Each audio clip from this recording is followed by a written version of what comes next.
গ্রামের জমিদার আসছিল ওই বিয়ে করার জন্যই আসছিল, সতীর্থলয় তো বিয়ে করার জন্য আসছিল। হ্যাঁ তখন শিকার হয়নি, হ্যাঁ না হয়ে তখন ওর ওই আন্দার পুকুরে এসে আন্দার হয়ে গেছে। হ্যাঁ তখন ওর তাও এই কানার পুকুরে আছে, কানার পুকুরে এসে ইয়া হচ্ছে, কানার পুকুরে এসে কানা হয়ে গেছে। কানাই হয়ে গেছে। হ্যাঁ।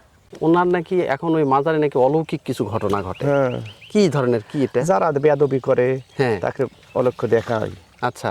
বুঝলেন? হ্যাঁ যে আমি যেটা মানুষ, তোমরা আমাকে সম্মান করো না। হ্যাঁ। পীর উলিয়ালা তো মারা যায় না। তখন ওর দেখাতে খালি কিনি লোক বুঝছেন, আল্লাহর কাছে দরবার করছে যে আল্লাহ আমাকে এই মাটিটা ফাঁক করে দাও, হ্যাঁ আমি তখন মাটির তলে চলে যাবো। হ্যাঁ।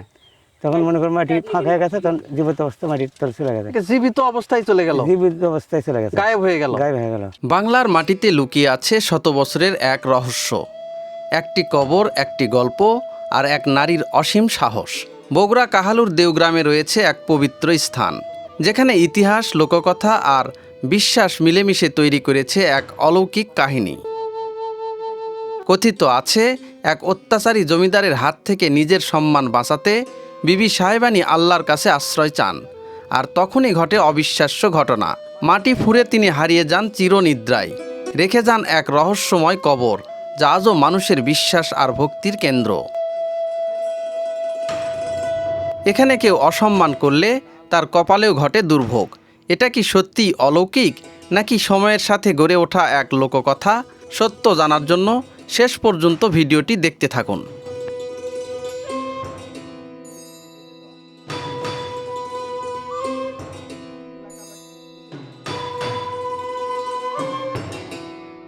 ভিউয়ার্স, আজকে আমি এসেছি বগুড়ার কাহালু থানার দুর্গাপুরের দেওগ্রাম নামে একটা জায়গায়।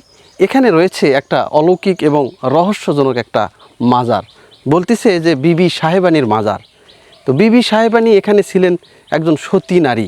তিনি তার সতীত্ব রক্ষা করার জন্য প্রভুর কাছে ফরিয়াদ জানাইছিলেন যে হে প্রভু, আমাকে তুমি তোমার কাছে ফিরিয়ে নাও, যে তুমি মাটিটা দুই ভাগ করে দাও, আমি মাটির নিচে ঢুকে যাই। দেখেন, আমি এখন যে ভিটার উপর দিয়ে যাচ্ছি, এগুলোতে লোকজন চলাচল করে, রাস্তাঘাটও আছে, কিন্তু যেহেতু এখন একবারে ভর দুপুরে কিন্তু এইগুলোতে লোকজন খুব একটা থাকেন না।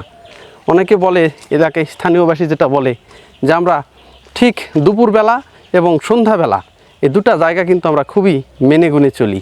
এই কারণে এখানে আমাদের স্থানীয় যারা রয়েছে তাদের কিন্তু ক্ষয়ক্ষতি সেরকম হয় না। কিন্তু অন্য জায়গা থেকে যারা লোকজন আসে, অনেক সময় দেখা যায় যে প্রস্রাব করছে বা পায়খানা করে, তখন কিন্তু তাদের আর নিস্তার নাই, তারা কিন্তু সাথে সাথেই কোনো একটা বিপদের মুখে পড়ে। এইরকম রহস্যজনক একটা জায়গা, আমি এখন সেই জায়গাতেই কিন্তু আপনাদেরকে নিয়ে যাচ্ছি।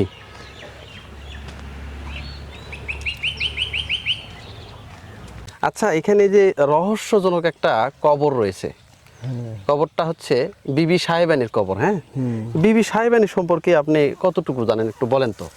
বিবি সাহেবের আমার বাপ দাদার আমলে শুনেছি তো বিবি সাহেবানী। আচ্ছা। এখানে নাম কি করে কই, অনেক আগে হ্যাঁ। রাজা বাদশা বিয়ে করতে চাচ্ছিল, ওই জন্যে ওই রাজা বাদশার সাথে বিয়ে বুঝবে না, ওই সতী নারী আচ্ছা। কোনো দিনকার সাথে বিয়ে বুঝবে না, ওই জন্য মাটির নিচে ওখানে গায়েব হয়ে গেছে। হ্যাঁ, আচ্ছা, গুপ্ত হয়ে গেছে। আচ্ছা, উনি কি আসলে কি মানে বিয়েই করতে চাইছিলেন, না কি ঘটনাটা কি? যে না, আল্লাহ রাজা পাকে- বাচ্চারা ওনাকে ওনার সতীত্ব নষ্ট করার জন্য আসছিল কোনটা? না, আমরা শুনেছি যে রাজা বাদশা বিয়ে করতে চাচ্ছিল, ওই রাজা বাদশার সাথে বিয়ে বুঝবে না। আচ্ছা, রাজা বাচ্চার সাথেই বিয়ে বসবে না? না, আচ্ছা, বুঝবে না, হ্যাঁ, ওই জন্যে ওই হ্যাঁ। মাটির নিচে একবারে গায়েব হয়ে গেছে। গায়েব হয়ে গেছে। এখানে আসে নাকি? আচ্ছা, এখানে আরো শোনা যায় যে ওই যে আন্দার পুকুর আছে, অমুক আছে, এই রাজারা নাকি ওনাকে মানে ওনার কাছে আসতে নাকি ওখানে রাজারাই হ্যাঁ, অন্ধ হয়ে আন্ধার গেছে। হ্যাঁ, একটু আন্ধার বলেন হয়ে তো। গেছিল। হ্যাঁ হওয়ার পরে হ্যাঁ তারপরে রাজার বাদশার ওরা মা বলে হ্যাঁ। স্বীকার করে হ্যাঁ, এখানে মিলাদ করে তখনকার আমলে বলে মুজব করে ইয়ে করছিল। সেই সময় মহিষ জব করছে। তখন মোষের দাম কম আসছিল, হ্যাঁ। ওই জন্যে মুজব করে মিলাদ করে চলে গেছে। আচ্ছা, এই যে দেখেন যে কবরটা আপনারা দেখতে পাচ্ছেন, এটাই কিন্তু সেই বিবি সাহেবানীর অলৌকিক রহস্যজনক একটা কবর। শত শত বছর থেকে এই কবরটা কিন্তু এখানেই পড়ে আছে। এলাকাবাসীর মতে এখানে এই কবরটাকে ঘিরে রয়েছে বেশ রহস্য এবং অলৌকিক ঘটনা, যেটা এলাকাবাসী এই কবর সম্পর্কে অনেক চাঞ্চল্যকর ধারণা কিন্তু দেয়। আচ্ছা, আর একটা যেটা বলা হয় যে সেটা হচ্ছে যে ওনার নাকি এখন ওই মাজারে নাকি অলৌকিক কিছু ঘটনা ঘটে। হ্যাঁ, কি ধরনের, কি এটা? যারা বেয়াদবি করে হ্যাঁ। তাকে অলক্ষ্য দেখা হয়, আচ্ছা, বুঝলেন? হ্যাঁ যে আমি যেটা ইয়া মানুষ, তোমরা আমাকে সম্মান করো না। হ্যাঁ। পীর ওলিয়ালা তো মারা যায় না, হ্যাঁ। এই স্থান থেকে ওই স্থানে পরিবর্তন করে, পার হয়, হ্যাঁ, এক জায়গা থেকে আরেক এত জায়গায় পার হয়। মৃত্যু বহন করে না। হ্যাঁ কোন গ্রামের জমিদার আসছিল ওই বিয়ে করার জন্যই আসছিল, সতীর্থলয় তো বিয়ে হ্যাঁ। করার জন্য আসছিল হ্যাঁ। উদ্দেশ্য। হ্যাঁ তখন শিকার হয়নি, হ্যাঁ না হয়ে তখন ওর ওই আন্দার পুকুরে আসে, আন্দার হয়ে গেছে, হ্যাঁ তখন ওর তাও এই কানার পুকুরে আসছে, কানার পুকুরে আসে ইয়া হচ্ছে, কানার পুকুরে আসে কানা হয়ে এ গেছে। কানাই হয়ে গেছে। হ্যাঁ। আর্মিরা একবার আসছিল, আসে ওই গাছের তেঁতুলের গাছের ডাল ভেঙেছিল, হ্যাঁ। সে মানা করেছিল, শোনেনি। হ্যাঁ পরে আত্মীয়বান কি হচ্ছে, হাজার হাজার ব্যক্তি আসে, মানুষ দেখা যায় না, কিন্তু কই আসে মেজর ভয় দেখাছিল, ভয় দেখানোর পর ওর খাসি আর হাত মন চাউল দিয়ে গেছিল। পৃথিবীর নানা প্রান্তে ছড়িয়ে আছে এমন অসংখ্য রহস্যময় কবর, যেগুলোর গল্প প্রজন্ম থেকে প্রজন্মে বয়ে চলেছে, কিন্তু যার পেছনে নেই কোনো নির্ভরযোগ্য লিখিত প্রমাণ। তবুও এসব জায়গা মানুষের বিশ্বাস, অনুভূতি আর লোককথার শক্তিতে আজও জীবন্ত। কেউ এগুলোকে অলৌকিক বলে মানেন, কেউ দেখেন ইতিহাসের এক অপূর্ণ অধ্যায় হিসেবে। সত্য মিথ্যার সীমানা এখানে অনেকটাই ধোঁয়াশা, কারণ এসব গল্প গড়ে উঠেছে মানুষের মুখে মুখে, অভিজ্ঞতায় আর সময়ের প্রবাহে। এই ধরনের অসংখ্য কবর ও স্থান আমাদের মনে করিয়ে দেয়, ইতিহাস শুধু বইয়ের পাতায় সীমাবদ্ধ নয়, বরং মানুষের বিশ্বাস, সংস্কৃতি আর স্মৃতির মধ্যে লুকিয়ে থাকে এক একটি অজানা অধ্যায়। তাই এই গল্পগুলোকে আপনি কিভাবে দেখবেন তা সম্পূর্ণ আপনার উপর। বিশ্বাস, সন্দেহ কিংবা কৌতূহল, প্রতিটি দৃষ্টিভঙ্গি এখানে সমানভাবে গুরুত্বপূর্ণ। এই যে দেখেন বিবি সাহেবানির পুকুরের কিন্তু মাছ এইগুলা।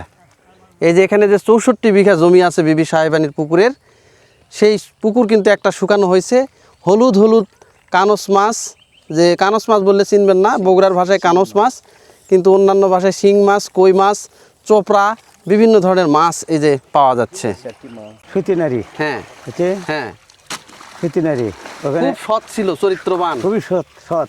আচ্ছা, তো ওনার কি সতীত্ব নষ্ট করতে আসছিল কেউ? ওই সতীত্বের নষ্ট মানে বিয়ে করবে আসছিল আচ্ছা, জমিদাররা, হ্যাঁ বিয়ে করবে এলে হ্যাঁ, তখন বিয়ে করে পারেনি। আচ্ছা ওরা আসতে মনে করো ওই যে ডিবের ঘরে উঠে আসতে এই যে সমুদ্র হয়ে গেছে এই এলাকা, হ্যাঁ, তখন পানি আর পানি, আচ্ছা তখন ওরা দেখা পায়নি আর কিছু, হ্যাঁ, যে কোন রাস্তা দিয়ে যাবো, কোন রাস্তা দিয়ে যাবো, কোন রাস্তা যাবো, হ্যাঁ। তখন ওটি না ওরা ফিরে চলে গেছে। ওরে সর্বনাশ, ওখানে নাকি অন্ধ অন্ধ হয়ে গেছে নাকি? অন্ধ হতো সেটা এই যে বাড়ি করছে ওটি এক জামের কাছে মোটা আস্তে হ্যাঁ সাথে হ্যাঁ, ওই উঠে আসে মনে করো কানা হয়ে গেছে, এ কানাই হয়ে গেছে। কানা হয়ে গেছে অন্ধ, হ্যাঁ, তখন দেখা পায়নি ওই জমিদাররা।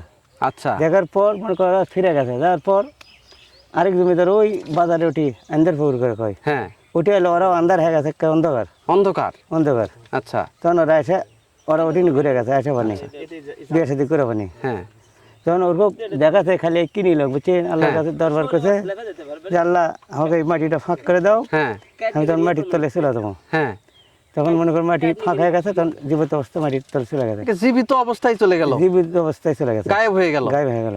আচ্ছা, তখন এই খালি এই কিনি লোকটা ওই জীবিত দেখাছিল, হ্যাঁ, দেখালে ওরা ব্যবসায় পড়ে গেছিল, ওরে বাবা, ব্যবসা হয়ে গেছে, এত উশি আছে, এত রূপসী সুন্দরী। এত সুন্দরী।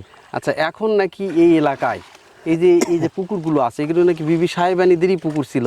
এলা মনে করো বাদশাহ খাইস্তার আমলে আসলে বুঝছেন, হ্যাঁ হ্যাঁ হ্যাঁ, তারা মনে করো ইয়া করে গেছে, ওকে জমিদার মনে করো বংশধর, হ্যাঁ। তারাই আবাদ করে খাওয়া হচ্ছে। ফকির বংশ। হ্যাঁ, আপনারাও কি ফকির বংশ নাকি? না আর পরামানিক বংশ, পরামানিক বংশ।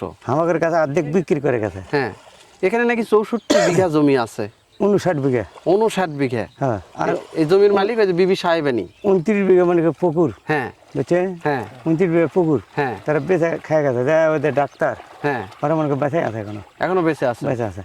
আর এই জায়গা অনেক সম্পর্কে একটু বংশধর। অলৌকিক বলে ঘটনা ঘটে, পুকুরে নাকি এখনো মানুষ মানত করে। আর এখনো? আগে নাকি যেটা শোনা এটি যাচ্ছে, মনে করেন অবহেলা করে গেলে মানত করাই লাগবে, হ্যাঁ, বুঝছেন, মানত করাই লাগবে, কোনো অবহেলা করার কোনো বান্দা এখানে নাই। বান্দা নাই। ওরে একজন বাবা। টিটকারি করে গেছিল ওই গ্রামের বান্দিগ্রাম হ্যাঁ গ্রামের, হ্যাঁ বুঝছে, হ্যাঁ, গেলে হাত পাও একবারে প্যারালাইসিস। এটা আপনারা দেখছেন? প্যারালাইসিস, আপনারা দেখছেন? হ্যাঁ, মানে বাসায় আছে এখনো, আচ্ছা আলু বাসায় মনে করেন, হ্যাঁ। বান্দাই খেলার আচ্ছা, আর একটা বিষয় যেটা পরে আসে মান্নত করে মিলাদ করে ইয়ে করে চলে গেছে কড়ি বড়ি করে। ওই যে পরে ভালো হয়ে তেঁতুল গেছে। গাছের কাহিনী কি আর্মিরা নাকি ডাল পুড়ছিল নাকি? আর মেয়েরা ডাল কাট পাশে এই ভাতির এটা আসতে কুড়াল পড়ে গেছিল, হ্যাঁ। কারো তিনি পড়ে যায় ঠ্যাঙ্গের পাওত লাগা কেটে গেছিল আর্মির।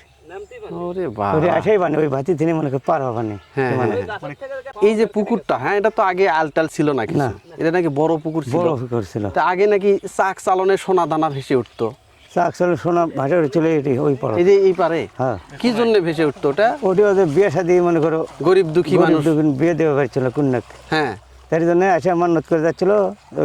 চাক চালনত করছিল যে ওই সরা টরা দেড় বাতি ঝোলা আর দিয়ে দেবে চালনত করে, ওটা ভোর আবার তুলে দিবে, হ্যাঁ। বুঝছেন? ওটা ডুবে লিয়ে দেবে, আরেকটা আবার ভোরে তুলে দিবে। ও বিয়ে শাদী হয়ে গেলে এগুলো ফেরত দিয়ে যেতে ওগুলো হতো? আবার মনে করো ফিরে ফিরে পরে ফেরত দিয়ে লাগবে।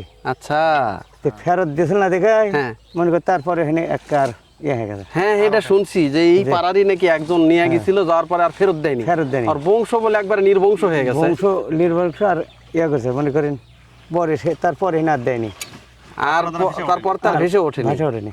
রাত বিরাতে কি মানুষজন আসে না আসে না এখন আর? রাত্রে আসে না মানুষ, অনেক কিছু দেখা যায়। হ্যাঁ অনেক কিছু দেখা যায়। হ্যাঁ, মনে করেন রাত্রির মানুষ আসে না, আসেই না না, সন্ধ্যা লাগলে চলে যায় আর আসে না। সন্ধ্যা লাগলেই চলে যায়। হ্যাঁ, আমরা এতে আসি মনে করো কোনো অসুবিধা নেই, ভয় টয় কিছু নেই।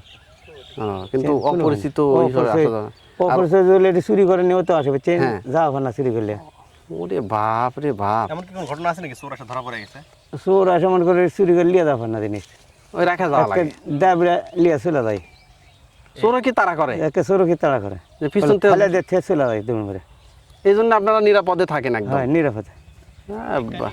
তাহলে তো আপনার হ্যাঁ এক জিনিস জুলের থিয়ে দেন, হ্যাঁ। 7 দিন পরে এসে দিন ওই জিনিস ওটি আছে, হ্যাঁ ওইভাবে আছে, কেউ নেয় না, নেওয়ার কেউ সাহস নেবে পায় না, না। কেউ নেবে না। তাহলে তো আপনারা খুব ভালো একটা জায়গায় আছেন, ভালো লাগাই।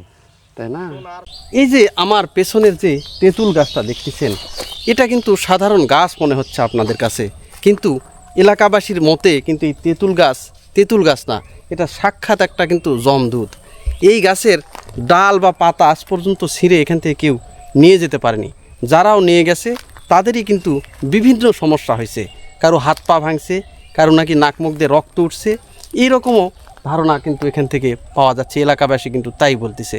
আর এই যে দেখেন প্রকাণ্ড একটা কিন্তু তেঁতুল গাছ, এই তেঁতুল গাছটাও এখানে কতদিন থেকে আছে এটা কিন্তু কেউই বলতে পারে না। অনেক দিন থেকে, শত শত বছর থেকে নাকি এই তেঁতুল গাছটা এখানে আছে। অনেকে নাকি গভীর রাতে বা এখানে যারা কৃষি কাজ করে, যারা শ্যালো মেশিনে থাকেন, অনেক রাতে থাকে, তারা বলতেছে এই তেঁতুল গাছ থেকে একটা অশরীরী আত্মা নাকি বের হয়, গভীর রাতে কিন্তু বের হয়। বিশেষ করে যারা তুলা রাশির লোকজন তারা কিন্তু এখানে দেখতে পায়। আর এই কারণেই দেখেন এই যে তেঁতুল গাছের ভিতরে কিন্তু অর্ধেক আছে অর্ধেক নাই। এই যে দেখেন, এই যে অর্ধেক কিন্তু পোড়া, এই গাছটাতে কিন্তু আগুন লেগেছিল, তো এই যে আগুন লাগার পরেও কিন্তু এই যে অর্ধেক কিন্তু পুরে ছারখার হয়ে গেছে, কিন্তু পুরো গাছটা কিন্তু এখনও কিন্তু নষ্ট হয়ে যায়নি। এটা এই বিবি সাহেবানির কবরের পাশেই কিন্তু এই রহস্যজনক তেঁতুল গাছ। এই যে কবরটা দেখতে পাচ্ছেন, ঠিক একদম কবরের পাশেই কিন্তু এই তেঁতুল গাছ। এই তেঁতুল গাছকে কেন্দ্র করে আরও কিন্তু ঘটনা এখানে রয়েছে। যেমন এখানে কিন্তু প্রতি বছর যে শীতকালীন মহড়ায় কিন্তু আর্মিরা আসে, সেই আর্মিরা নাকি ভাত রান্না করার জন্য এই তেঁতুল গাছের ডাল কাটছিলেন। সেই আর্মি নাকি এখানেই ঢলে পড়েছিলেন, জ্ঞান হারিয়ে গিয়েছিল এবং সেই আর্মিকে বগুড়া হসপিটালে কিন্তু নিয়ে যাওয়া হয়েছিল। তারপরেও কিন্তু সে পূর্ণাঙ্গভাবে কিন্তু সুস্থ হয়নি। তাকে কিন্তু স্বপ্নে দেখায় যে এখানে এই তেঁতুল গাছ কাটার কারণেই, এই তেঁতুল গাছের পাতা ডাল কাটার কারণেই কিন্তু তার এই সমস্যাটা হয়েছে। তো পরবর্তী নাকি সেই আর্মি মেজরের মাধ্যমে এখানে একটা খাসি জবাই করে মিলাদ অনুষ্ঠান করে, তারপর থেকে কিন্তু সেই আর্মি সুস্থ হয় এবং প্রতি বছর এখানে আসলে সেই আর্মিরা কিন্তু এখনও এখানে ছোটোখাটো একটা করে মিলাদের আয়োজন করে। এটা সেই রহস্যজনক একটা তেঁতুল গাছ। এই জন্যই বলতেছি যে সাধারণ তেঁতুল গাছের মতো এটা না, সাধারণ তেঁতুল গাছ মনে হলেও এটা কিন্তু সাক্ষাৎ একটা জমদূত। বিশেষ করে যারা কিন্তু এখানে ক্ষয়ক্ষতি করবে তাদের জন্যই কিন্তু এটা জমদূত। এই তেঁতুল গাছের উপরে উঠে এই তেঁতুল গাছেরই একটা ডাল কেটেছিল ওই পাড়ারই একটা ছেলে, সে নাকি এখন পর্যন্ত ন্যাংরা হয়ে আছে। এলাকার লোকজন যেটা বলতেছে যে মানত করছে, অনেক কিছুই করছে, কিন্তু তারপরেও সে ভালো হয়নি। এটা সেই রহস্যজনক এবং অলৌকিক একটা তেঁতুল গাছ। এই কবরটি সম্পর্কে জানতে গিয়ে এলাকাবাসীর কাছ থেকে যেটা শুনতে পারলাম যে এই যে বিবি সাহেবানী নামের যে মহিলা ছিলেন উনি অতি সৎ চরিত্রবান এবং অসম্ভব সুন্দরী ছিল, খুবই অপরূপ তার রূপ ছিল। এই রূপে বিমোহিত হয়ে আশেপাশের যে দুশ্চরিত্রবান লোক, বিশেষ করে সেই সময়ের যে দুশ্চরিত্র রাজা এবং ডাকাত দল, তাদের রোষানলে পড়েন কিন্তু এই বিবি সাহেবানী। তখন কিন্তু এই একদল ডাকাত দল তারা কিন্তু এই বিবি সাহেবানীকে রাতের অন্ধকারে তুলে নিয়ে যাওয়ার জন্য কিন্তু এসেছিল। ঠিক সেই সময়ে বিবি সাহেবানী কিন্তু দৌড়ে এই ভিটার উপরে আসেন এবং উপরওয়ালার কাছে তিনি ফরিয়াদ জানান যে হে প্রভু, আমি তোমার ইচ্ছায় কিন্তু আমার জীবনকে সমর্পণ করে দিলাম, আমার যে সতীত্ব এই সতীত্ব তুমি রক্ষা করো। তখন এই জায়গাটা বলে যে তুমি আমাকে মাটির নিচে ঢুকিয়ে নাও। তখন কিন্তু এই জায়গাতে উনি ছুটে আসেন এবং এখানে মাটি দুই ভাগ হয়ে যায়। তারপর থেকে কিন্তু এই যে বিবি সাহেবানী এখানে কিন্তু মাটির নিচে কিন্তু গায়েব হয়ে গিয়েছিলেন। সেই থেকে কিন্তু এই কবরটি কিন্তু এখানেই ছিল। তারপরে এই যে কবরের চারপাশে দেখেন ইট দিয়ে বেঁধে দেওয়া হয়েছে, এটা মোটামুটি 80 থেকে 100 বছরের মতো বয়স হচ্ছে ইট দিয়ে বেঁধে দেওয়া। তখন এই এলাকাবাসীর এই বিবি সাহেবানীর যে আত্মীয় স্বজন আছে তাদেরকে নাকি স্বপ্নে দেখায় যে আমার যে কবর একটা ওখানে রয়েছে সেটা তোমরা একটু পরিচর্যা করো এবং সেখানে ইট দিয়ে বাধাই করে দাও। তারপরে পরিবারের লোকজন এবং যাকে স্বপ্নে দেখায় সে এসে কিন্তু এই যে ইট দিয়ে কিন্তু তার কবরের চারপাশে বাঁধিয়ে দেয়। সেটাও প্রায় 70 থেকে 100 বছর বয়সের মতো হয়ে যাচ্ছে। আর এলাকাবাসীর উদ্যোগে যেহেতু এখানে রহস্যজনক এবং অলৌকিক কিছু ঘটনা ঘটে এবং ইনিও খোয়াবে দেখাইছেন যে ওখানে তোমরা একটা মাজার করো, আমার নামে যদি অনেকে মানত করে সেগুলো কিন্তু আসলে ভালো হবে। তারপর থেকে এলাকাবাসী, শুধু এলাকাবাসী না, দূর দূরান্ত থেকে মানুষজন এখানে আসে। বিভিন্ন সময় ছোট বাচ্চা কাচ্চা যাদের বিকলাঙ্গ হয়, আবার বিভিন্ন সমস্যা হয়, তারা কিন্তু এখানে এসে কিন্তু মানত করে। মাঝে মধ্যে এখানে নাকি পোলাও বাতাসা এইগুলো দিয়ে এলাকাবাসী কিন্তু যায়। আর এই যে দেখেন কবরটা একদম শুনশান মাঠের ভিতরে কিন্তু পড়ে আছে, তেমনভাবে জৌলুস কিন্তু নাই। যে ইঁটগুলো যেটা দেওয়া হয়েছে আজ থেকে শত শত বছর আগের। আর কবরের ভিতরেই একদম একটা জবা ফুল রয়েছে। মেবি এটা হচ্ছে ওনার যে মাথার কাছেই কিন্তু এই জবা ফুলটার গাছ লাগিয়ে দেওয়া হয়েছে এবং সেই গাছে কিন্তু ফুলও আসে। এটাই সেই অলৌকিক এবং রহস্যজনক সতী নারীর কিন্তু কবর, সতী নারীর যে মাজার, যিনি কিন্তু মাটির নিচেই কিন্তু বিলীন হয়ে গিয়েছিলেন। তো আমার ভিডিওটা কেমন লাগলো? যদি ভালো লেগে থাকে অবশ্যই ভিডিওতে লাইক, কমেন্ট, শেয়ার করবেন আর চ্যানেলটি সাবস্ক্রাইব করে পাশে থাকবেন, যাতে এরকম নতুন নতুন আরও রহস্যজনক ভিডিও আপনাদেরকে উপহার দিতে পারি এবং আপনারাও যাতে দেখতে পারেন।